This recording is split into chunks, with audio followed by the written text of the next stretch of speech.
Okay, says we're live now. All right. So let me pull up my questions here since I had to restart my tablet.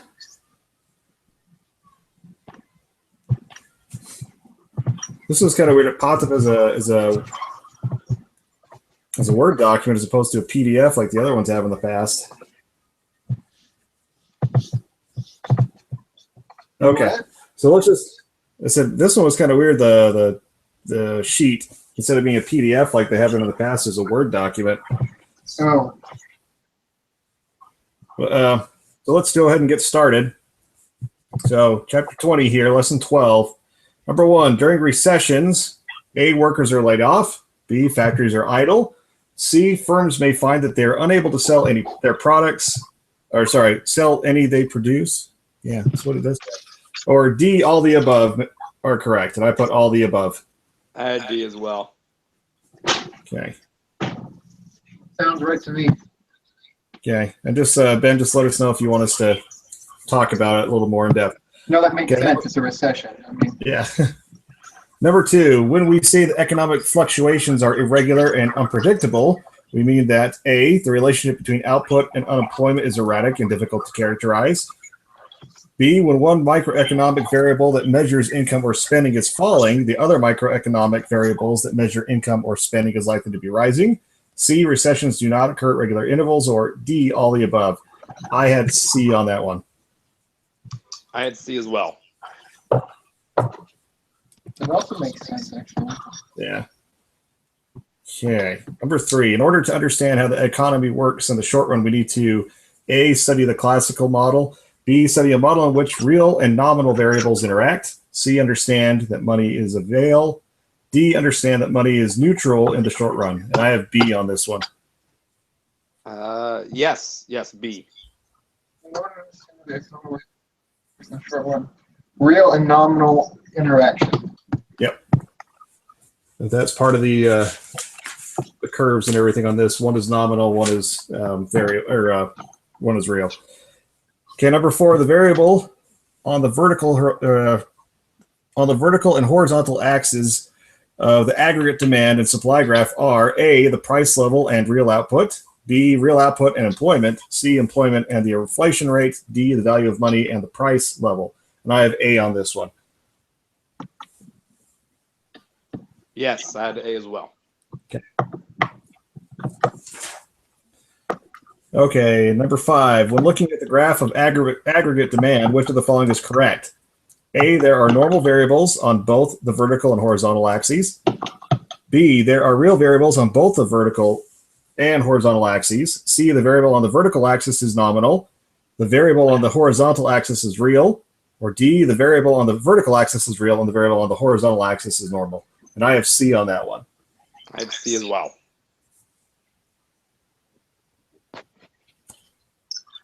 Okay. Number 6. What does aggregate mean? Aggregate means all together, but it's a model they use for the short term. Not 100% sure why they call these particular ones aggregate as opposed to the other ones, but well, I think so. So one example would be in a lot of other cases we were looking at a single product, so like the quantity demanded of pizza versus the quantity supplied of pizza. But in this case, we're looking at all products in the economy demanded and supplied. Gotcha. Okay. That makes sense. Okay, number 6. When the dollar depreciates, U.S. A, net exports rise, which increases the aggregate quantity of goods and services demanded. B, net exports rise, which decreases the aggregate quantity of goods and services demanded. C, net exports fall, which increases the aggregate quantity of goods and services demanded. Or D, net exports fall, which decreases aggregate quantity of goods and services demanded. And I have A on this one. I have A as well.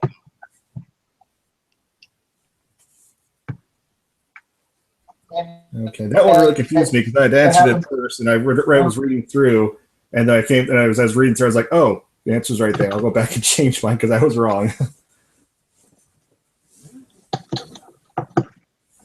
Okay, 7. The wealth effect, interest rate effect, and exchange rate effects are all explanations for A, the slope of short-run aggregate supply, B, the slope of long-run aggregate supply, C, the slope of the aggregate demand curve, or D, everything that makes the aggregate demand curve shift. I had C on this one, but for some other reason, D kept on popping into my head, but I don't know if that was... You're looking, I'm sorry, are we on number 7? Yeah, number 7. Yeah, I had C. Same here. Okay, good. That makes me feel better. Yeah. Okay, number 8. Which of the following shifts aggregate demand to the right? A, both an investment tax credit and a decrease in income tax rates. B, an investment tax credit but not a decrease in an income tax rate. C, a decrease in income tax rate but not an investment tax rate. Or D, neither an investment tax credit nor a decrease in income tax rates. I had A on this one. And this one I wasn't 100% sure if I remember correctly. I have A for this one as well. Okay, good. I know there was 2 of these for sure that I was kind of iffy on, and most of them was pretty good, but couldn't remember if that was one of them or not. So decrease in income. Okay. And Yeah, both of those investment end up with tax. more money in people's pocket, and so that will change Gotcha. the curve. It'll actually shift the curve. Yeah. right. Okay, number 9. If spectators lose confidence in foreign economies and so wanted to buy more U.S. bonds, A, the dollar would appreciate, which would cause aggregate demand to shift right. B, the dollar would appreciate, which would cause aggregate demand to shift left. C, the dollar would depreciate, which would cause aggregate demand to shift right. D, the dollar would depreciate and would cause aggregate demand to shift left. Now, this one I had B on. And And I would appreciate because more people want it, right? yeah, Right. I don't remember on this one. Is that what you had on that one too, Paul? So this is as far as I've gone, and I'm pretty sure this is.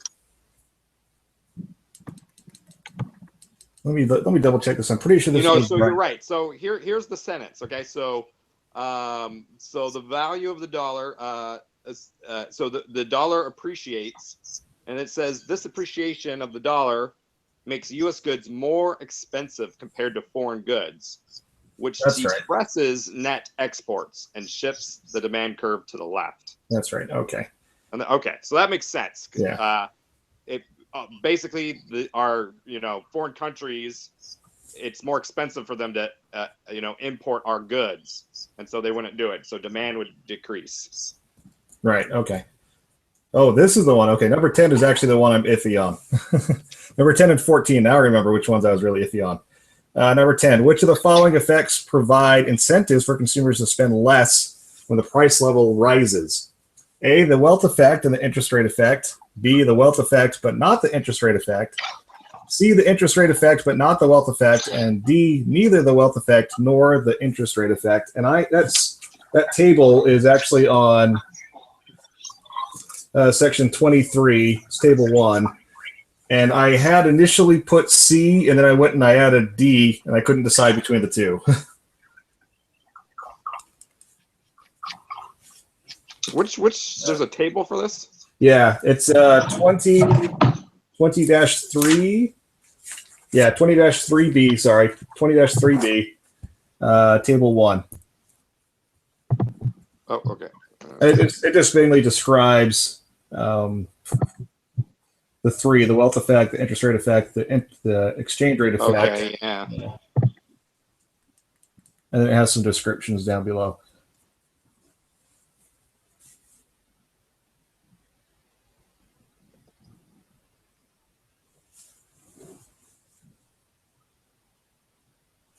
Yeah, so it's definitely not, the wealth effect is definitely not there. Right, because that they would want to spend more. Yep. And interest rate effect was the one I had initially, but then was kind of iffy on it because that interest rate effect, a lower price level reduces the interest rate, which stimulates spending on investments. I'm like, well, I first put that in like, wait, that's not consumption. I'm like, wait a second, that they're still increasing spending, which is why I shift my answer to D. But I'm kind of iffy on it. Oh, when the price, which is one? I don't think I read the question quite right. Which of the following effects provide incentives for consumers to spend less when the price levels rise?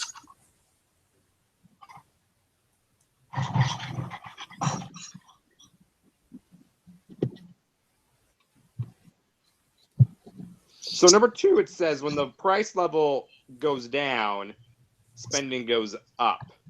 So I think the converse would be true, right? Or the inverse of that. So Yeah. Looks like that's a good one, the interest rate. And then do they ask about the exchange rate? No, I don't. No, they don't. No. Okay, so it looks like it's C, right? That was my initial answer. So I think that's probably right, but I just in second guessing myself, I was like, oh wait. Yeah, I think we feel confident that C is the right answer for that one. Okay, let me just highlight this one. Okay. Negatively on interest rates. That's what it says. Sorry, what was that, Ben? It says I depends negatively on interest rates.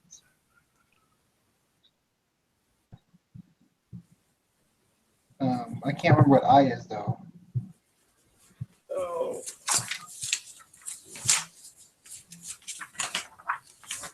Okay, I think that's right. Yeah, and I think that's more. Think about that. Thinking, yeah. So okay. Number 11. Since the end of World War II, the U.S. has almost always had rising prices and an upward trend in real GDP. To explain this, A, it is only necessary that long-run aggregate supply shift right over time. B, it is only necessary that aggregate demand shift right over time. C, both aggregate demand and long-run aggregate supply must shift right, and aggregate demand must be shifting farther. D, none of the above cases would produce rising prices and growing real GDP over time. So I have both, so I have C, but the end of that sentence just kind of makes me wonder what it's wondering if I'm right, but I'm pretty sure you need both for long term, if I remember correctly when I was reading through this. If the demand rises, supply stays low, it adjusts to meet demand, doesn't it? Or do they meet in the middle?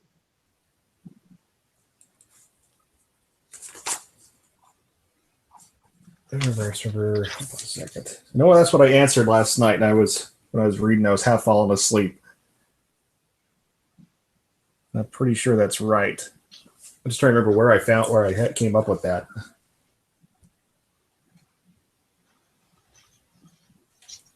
Thinking 20-4C is where it has it. I'm just trying to see if I can find something to kind of back me up here.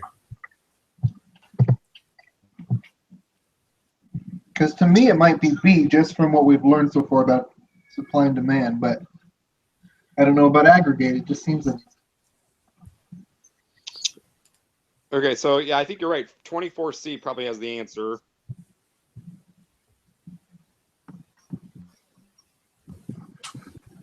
Yeah, because the grid or the supply demand curves and everything for the long run, they got that horizontal line instead of the typical supply.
Okay, so the caption on that on figure 5 kind of leads me to believe that that's probably where I got the answer for C. It says, as the economy becomes better able to produce goods and services over time, primarily because of technology, the long run aggregate supply curve shifts to the right. At the same time, as the Feds increase the money supply, the aggregate demand curve also shifts to the right. And this figure, and it talks about what it is, thus the model of aggregate demand and aggregate supply offer a new way to describe the classical analysis of growth and inflation. So C. Yeah, I'm pretty sure that's right. Yeah. Okay. Okay. Number 12, and wages tend to be sticky. A, because of contracts, social norms, and notions of fairness. B, because of contracts, but not social norms or notions of fairness. B or C, because of social norms and notions of fairness, but not contracts. D, none of the above. This one was A. This one I think was black and white in the book, if I remember correctly. It actually quotes that Labor specifically. contracts and social norms. Yep. Can't remember exactly where it is, but I remember reading it directly somewhere on there. Oh, sticky. But it didn't say anything about notion of fairness where I'm at, but it's got to be A. Yeah.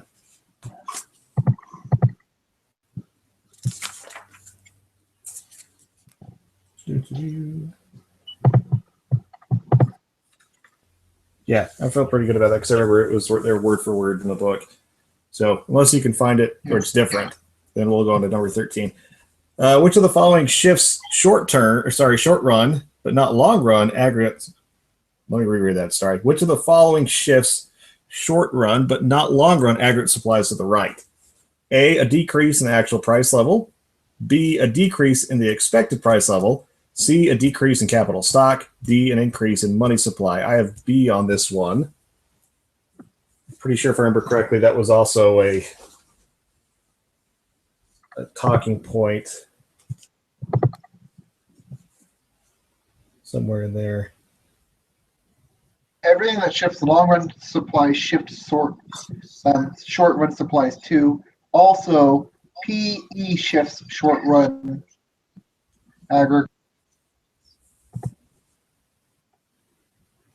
So And it's keeping the expected. I remember them talking about the expected because that makes sense too. Because if you're expecting the price to be different, that's going to change how you buy things and how you're going to not buy things. Yeah. Okay. Number 14. The long run aggregate supply curve would shift left in the amount of labor available. A, increased or Congress made a substantial increase in the minimum wage. B, decreased or Congress abolished the minimum wage. C, increased or Congress abolished the minimum wage. Or D, decreased or Congress made a substantial increase in the minimum wage. I have D on this one. I wasn't 100% sure on that. But because increase to the minimum wage, it has to be an increase to shift it to the left. Yeah. So it's not B or C. Yeah. And so I was trying to decide is like the decrease. I just couldn't quite remember. So it would be a decrease though, right? Just thinking about that as I'm reading it. I think so, because if the amount decreases, and people are then paying a higher wage to try and get people to come in, right? Yeah. Or end up paying a higher wage because of the minimum wage. Yeah. So the more we say that Dad. D makes total sense to me. Dad, your phone's not on. I know. I may need it for the calculator though. Tell Bennett it's your turn. Because Ben's watching a movie. Okay, number 15. Somebody else want to pick up here? I don't have anything past here, so we'll have to figure it out together. The stock market boom of 2015. Imagine that in 2015 the economy is in a long-run equilibrium. Prices rise more than expected and stay high for some time. What happens to the expected price level have on the wage bargaining? So expected price level shouldn't change with a long run. I thought that was only short run. So I guess I'm wrong because Let's see here.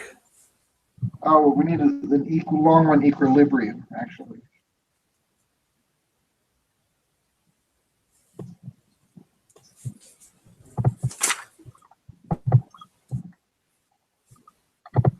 Okay.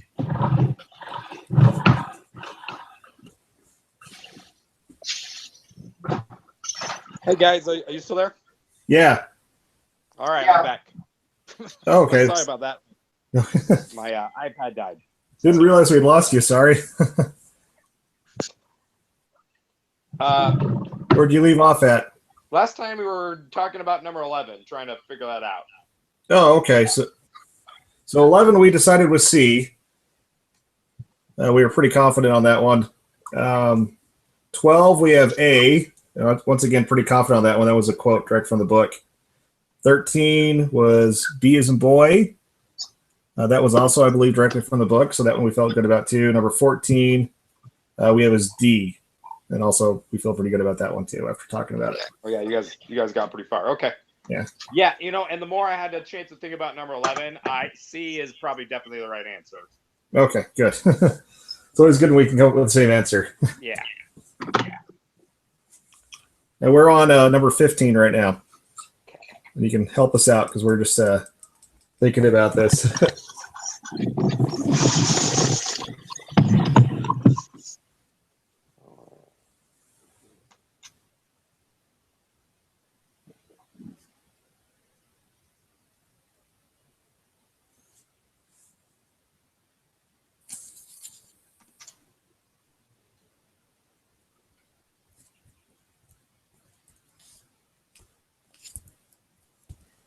This is the point where I was really just fighting to stay awake. So I got through it eventually, but most of it is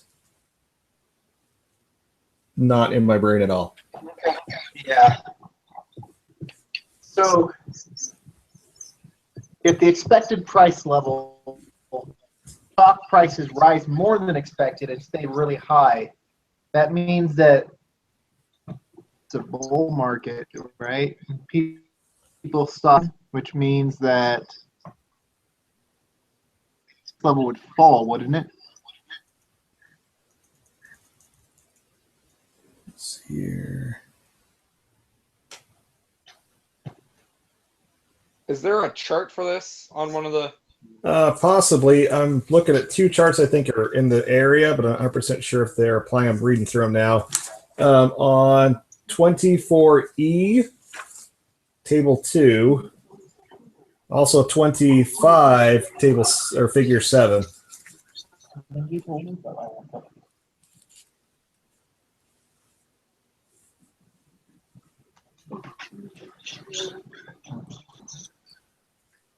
Okay.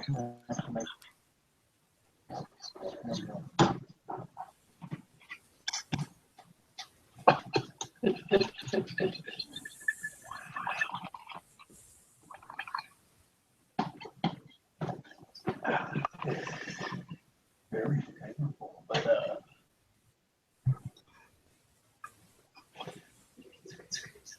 I'll make it better. Is it just straight to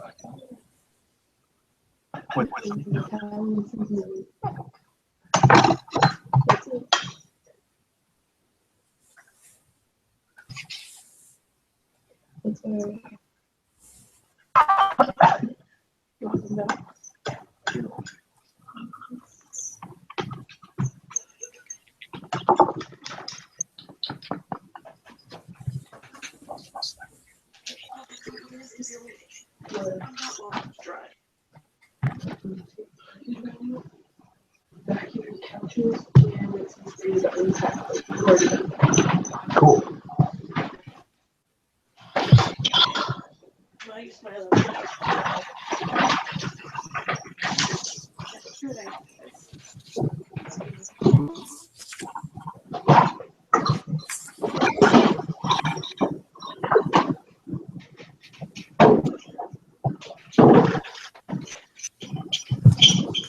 So just help me out. Oh, Are we figuring out if the expected price level falls or rises when the stock price rises? more than expected and stays high for some time. I think once we can get that, I think the rest is not going to be a Yeah. So stock market rises. Everyone has more money. problem. What was that? I feel like we read about this earlier. So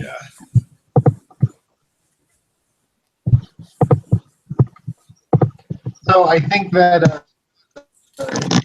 rises though, and it's high for some time to sell their stocks though, or is that not what we're talking about?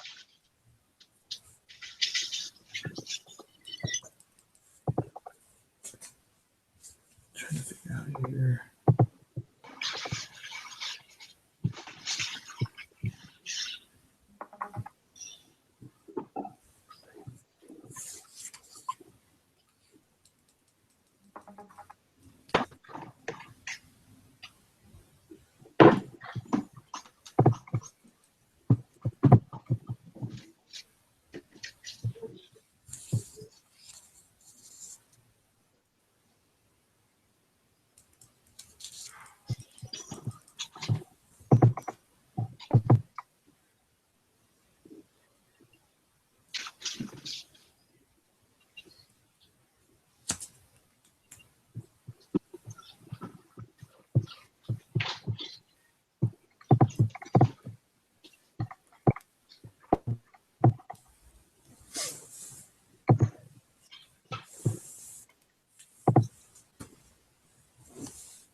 So if consumers are wealthier, that should stimulate demand for goods, and the price level should increase.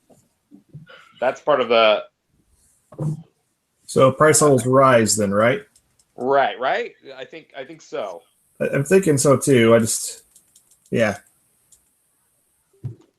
So does that mean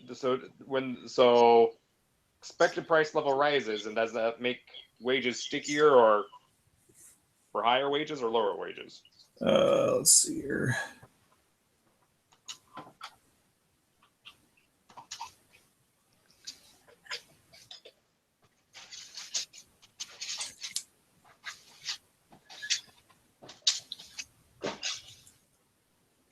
Well, the sticky wage theory is that an unexpected low price level raises real wages, which causes firms to hire fewer workers and produce smaller goods. So the opposite of that would be true, right, for the high price level.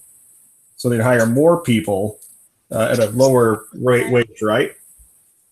Yeah. So that would be D, right? I agree. That's all I got.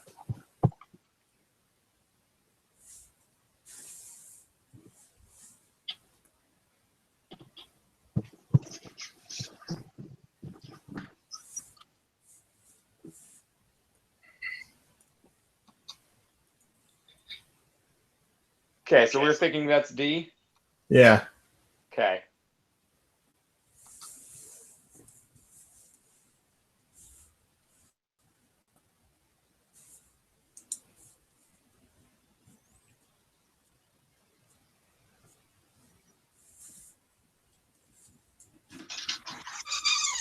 Okay. Do we lose Ben? Do we sub? Oh, I don't know. Oh, he might be in the background. Okay, I'll keep going. He just left. Oh, hopefully he comes back in. I'll send him another invite just in case he. Okay. But we can move on and we can talk about when he comes back. Okay, I just sent him another invite. Okay, let's number 16. Policymakers who control monetary and fiscal policy and want to offset the effects of output of an economic contraction caused by a shift in aggregate supply could use policy to shift A, aggregate supply to the right, B, aggregate supply to the left, C, aggregate demand to the right, or D, aggregate demand to the left. Oh, good, he's back. Yeah, so sorry. I guess I didn't realize you guys were gone. Thought you were quiet. Then we got on a 15. We have D on that one now. I was there for that. Oh, okay, gotcha. Yeah, we're looking at 16 now. Yeah, I was trying to remember this one here. Apologies. So I don't remember reading about this, but Yeah. I do know that they have like, the tax cuts and investment credits move the demand to the right. So that seems like it would be C. So tax cuts move demand you're to the right. But right. it's not monetary and fiscal policy. That's a good point. That's a different. Yeah, that's government policy. That's not monetary fiscal. That down in 20. Question 20 talks about that. Right? Let's see here.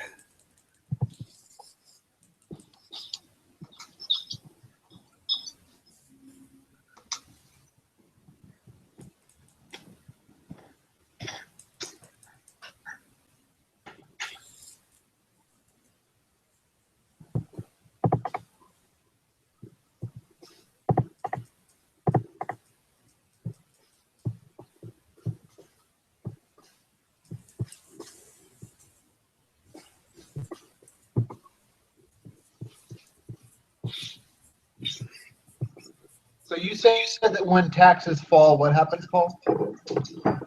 Well, the consumers have more money and the demand curve shifts to the right. However, that's not a fiscal monetary policy. I know. I'm trying to That's figure a- out. Let's question 20.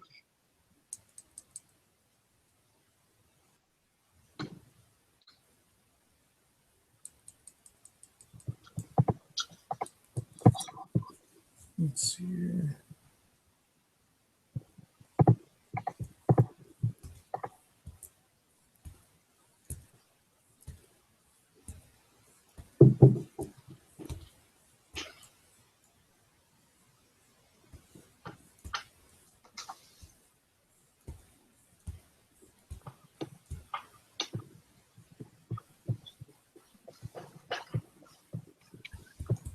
I think it might be. I'm trying to figure it out here. It's they're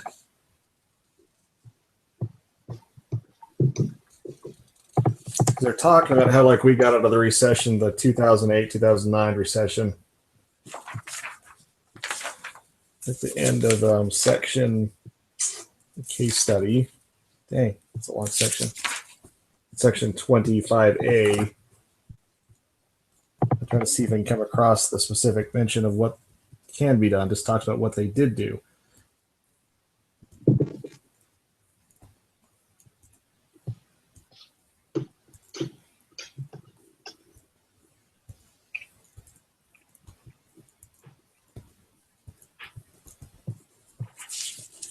Okay, so in section 25A, where are we at here? Talks about how what should policymakers do when faced with a fall in demand?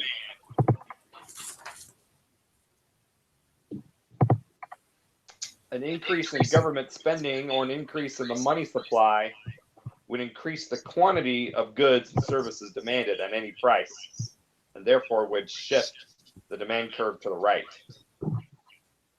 Okay, so C then. So you were right then, if that's the case. Yeah.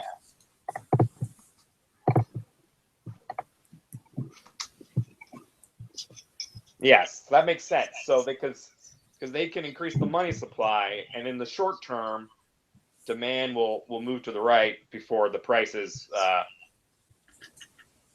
compensate. But there's kind of a bit of a time lapse before that happens. So, okay. Gotcha. All right, sounds good.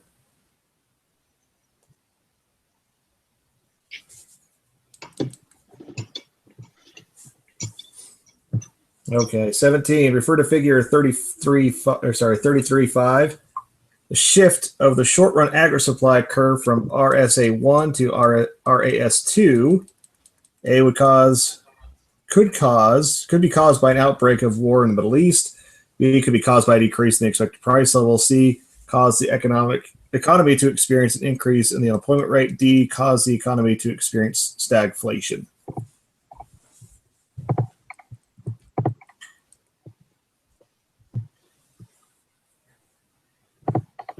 Okay, this figure is figure 8, I think. It's aggregate supply, right? Yes, aggregate supply. Long run or short run? Short. Okay. So 24E.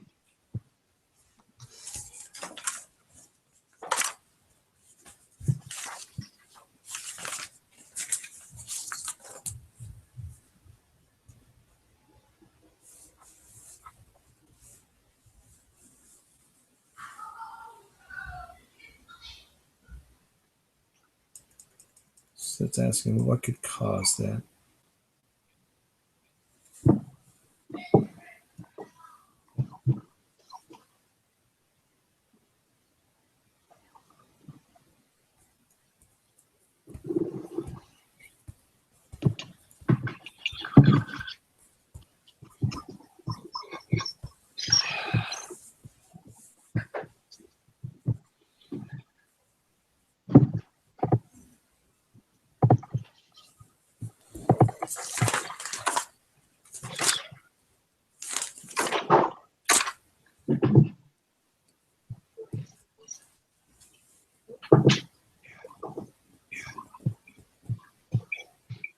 So I think the expected price level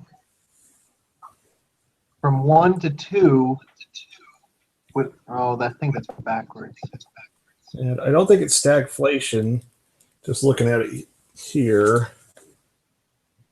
No, because the supply curve is moving to the right, so Yeah. it's kind of the opposite. Yeah.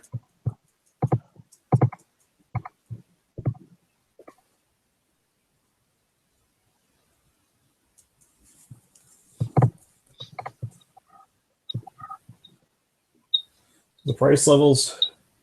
Changes in labor, Yeah. capital, national resources, or technical knowledge. Let's see how that helps.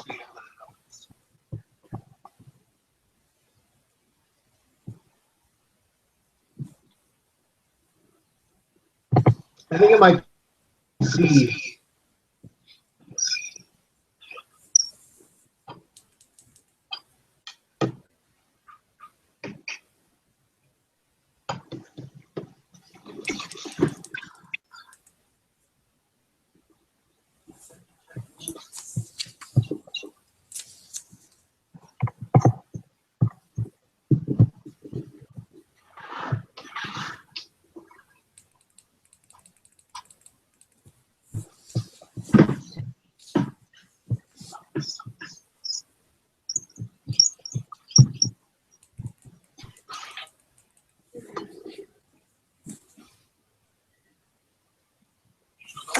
Yeah, output is increasing on that, or the quantity of output's increasing and the price is falling. The price level's falling, right?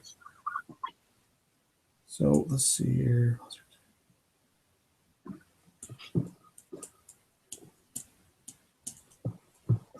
Yeah, I think it's B. So, we could probably rule out D. Yeah. Yeah. And then C also, if there's more output, you think that the unemployment rate would lower, not increase. Right. And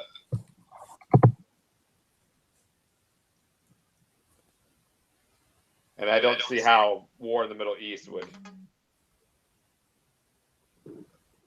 Yeah, I thought for sure it was B earlier.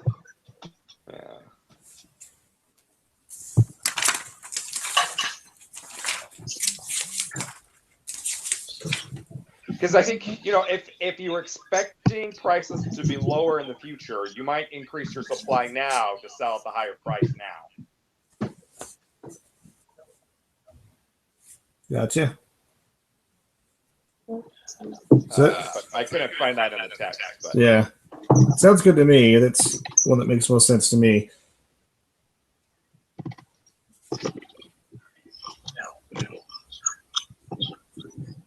Okay, so let's move on unless we can think of any reason to go back to that one. Figure 33.5 again. The appearance of long-run aggregate supply, LRAS curve. Okay, so that's the top one there.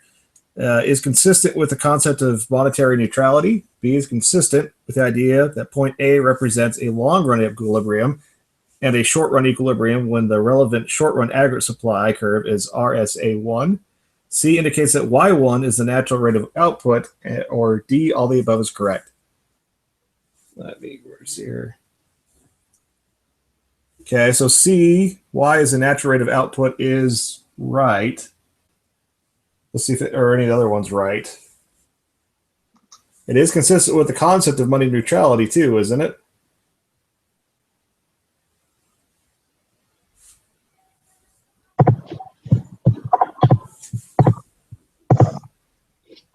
Also, brother. And it's funny like I told him about my GG in Las Vegas. Was it Harmon? Harmon, sorry. It's like, Yeah, I think it's all the above, guys. Okay, so I think it's definitely C. Yeah. I mean, if you look at the B, it's consistent with the idea that point A, right there, is represents a long-run equilibrium and short-run equilibrium when the relevant short-edge aggregate supply is the RASA1. So the RASA1 does have that as the equilibrium. Okay. So, yeah.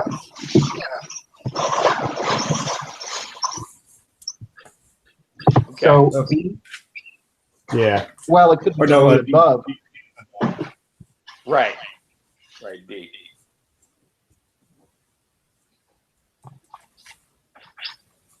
Okay. Number 19, stagflation exists when prices, which should be a period of falling output and rising prices. So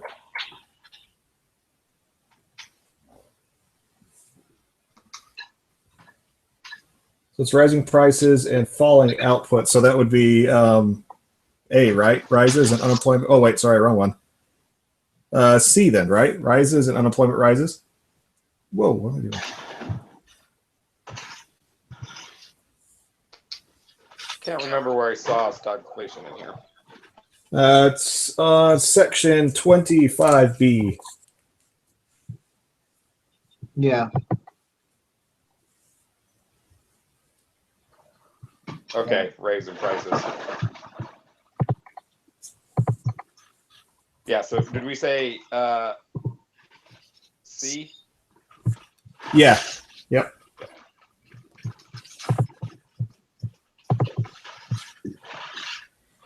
Okay, number 20.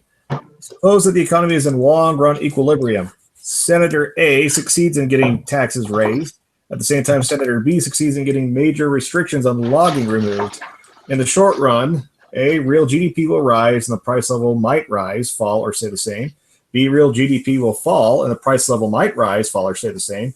C, the price level will rise and the real GDP might rise, fall, or stay the same. D, the price level will fall and real GDP might rise, fall, or stay the same. Let's see here. So taxes raised, remove restrictions.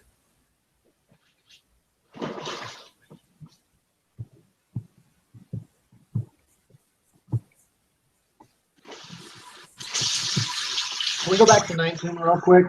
Yeah. Stagflation talks about falling output and rising prices. Right. Why are we doing both rising? What was that? We said C, right? Where Yeah. prices rise and unemployment rises. Yeah. Where's the falling output? A period of falling output and rising prices. When when workers are not working, output drops.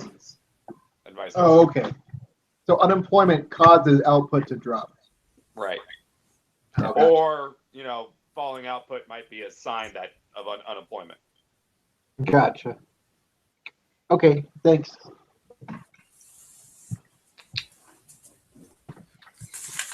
So 20 is tricky. Yeah.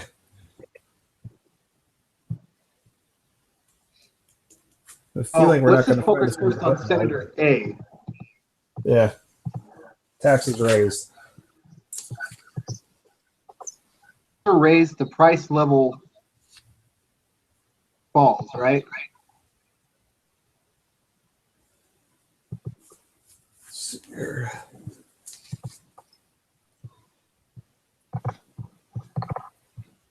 Oh, rise. Sorry. So the taxes, well,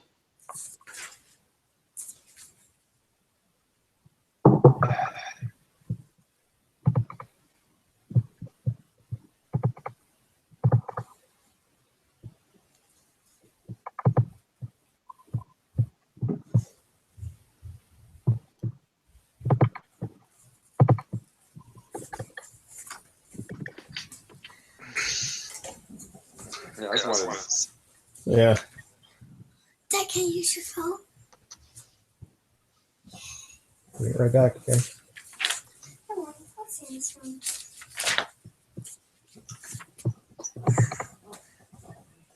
Okay, so 24B again. Oh, Can you use 24B is in boy. Yeah, Okay. it said, where is it? You can't watch in here, sweetheart. I'm almost done.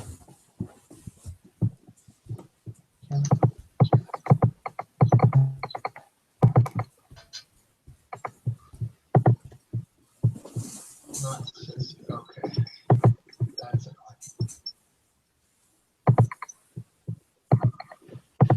So it says, yeah, in 24B, to describe or early analysis any policy or event that raised real GDP in previous chapters can. I'm having trouble finding where that is on the page.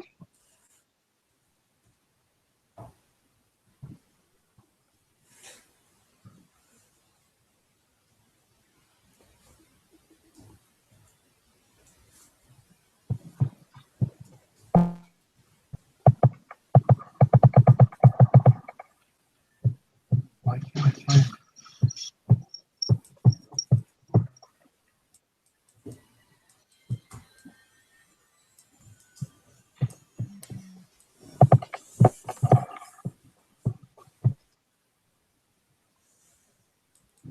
Okay, so so if we're talking about logging, we talk about natural resources.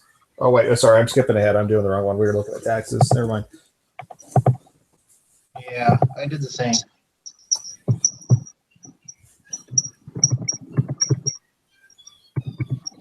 When the government cuts taxes, it encourages people to spend more, so the aggregate demand curve shifts to the right.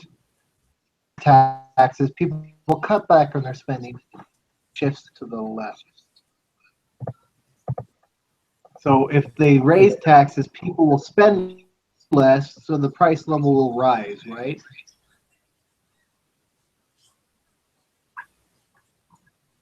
So is that making the real GDP go down then? Is that the case? Or think it just might recent be price C. levels? Oh, Yeah, that's right, because that's the option is price levels is one of them. right. And then Senator B succeeds in getting mandatory restrictions on logging removed. That might change the GDP, but no, we don't really know.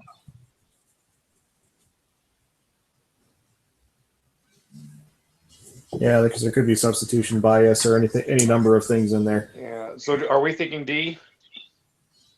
I was thinking C, because it says when raises taxes, people cut back on their spending, which level to rise, right? Rise, right? Well, I would think the demand would drop, which would lower prices. Yeah, the demand curve. Goes to the left. Yeah.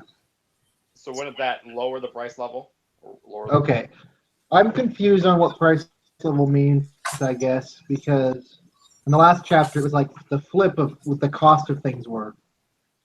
Yeah, Like 1/3 P was level, correct? yeah. The price level in the aggregate is opposite, isn't it? Is that? I'm trying to remember. Okay. Yeah, Now 'cause that price makes more level's sense. going down. So if we're shifting the demand curve, which way are we shifting it again? To the left? Yes, the demand curve is going to the left. Okay, so prices would go down, right? Yeah. Yeah, so the prices would go down. If I'm All right, thinking good of this job, right. gentlemen.